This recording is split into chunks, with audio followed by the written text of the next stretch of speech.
So I'm reading in the book of Ruth, and it's talking about how Elimelech and Naomi moved to Moab, and their two sons married Moabite women. One of the women was Ruth, and Ruth married Naomi's son. She never had kids. She became widowed. Naomi was widowed. All of the father and sons died, and it was just Naomi, Orpah, and Ruth left. Orpah goes back and stays with her family because Naomi tells her to. Ruth will not go. She says, sorry about that. Ruth says to Naomi, I will not leave you. Where you go, I will go. Where you stay, I'll stay.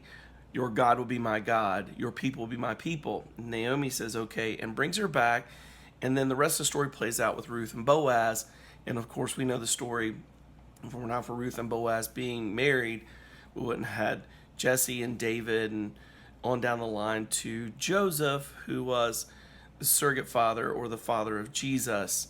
And so Joseph, of course, had to be a very special man to have chosen to marry Mary after she's found to be bearing a child by the Holy Spirit. And also had to be able to hear the Holy Spirit and hear angel. Mary, of course, was a very special girl. She was chosen and set apart above all. So had to be Joseph, if you think about it. And if you look at Joseph's lineage, there's Ruth right in the middle of it with all these other strange people. And that's an interesting thing because you've got a very strange history with three women. One of them, of course, was Rahab, who housed the spies, but she was a prostitute. You have Ruth, who was a widow and then taken and reclaimed and redeemed and married from a Moabite background. And you have is it Hagar or whatever? She had a child by her husband's father. I mean, just strange history in there. I was thinking about this with Ruth. If Naomi and Elimelech had not gone to Moab, Ruth would not be in that line. We wouldn't have had David. We wouldn't have had Jesse. We wouldn't have had Joseph to father Jesus. If Elimelech and Naomi were not there.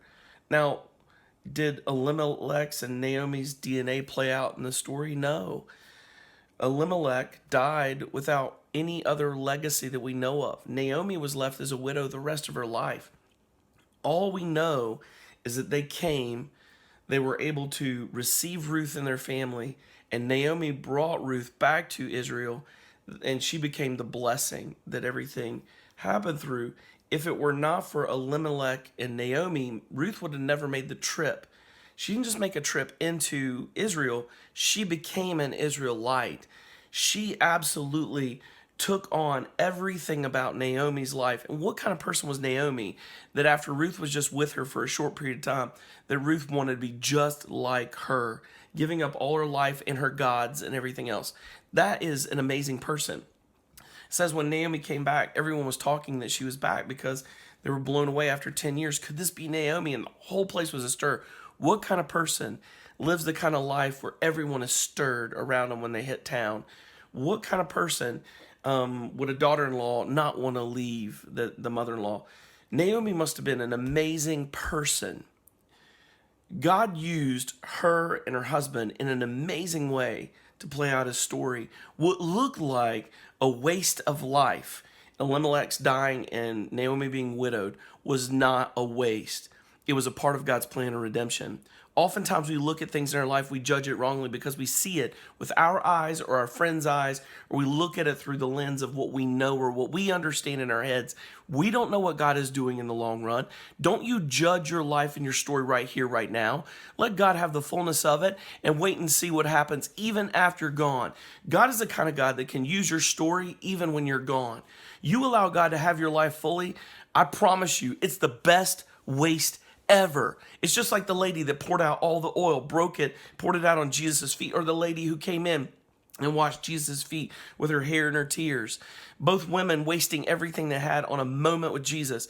You waste your life on Jesus, it's the best waste ever. Let me tell you something. Everyone else says a waste. Jesus says this story will be told over and over. This story was crucial. This woman did this. This was important.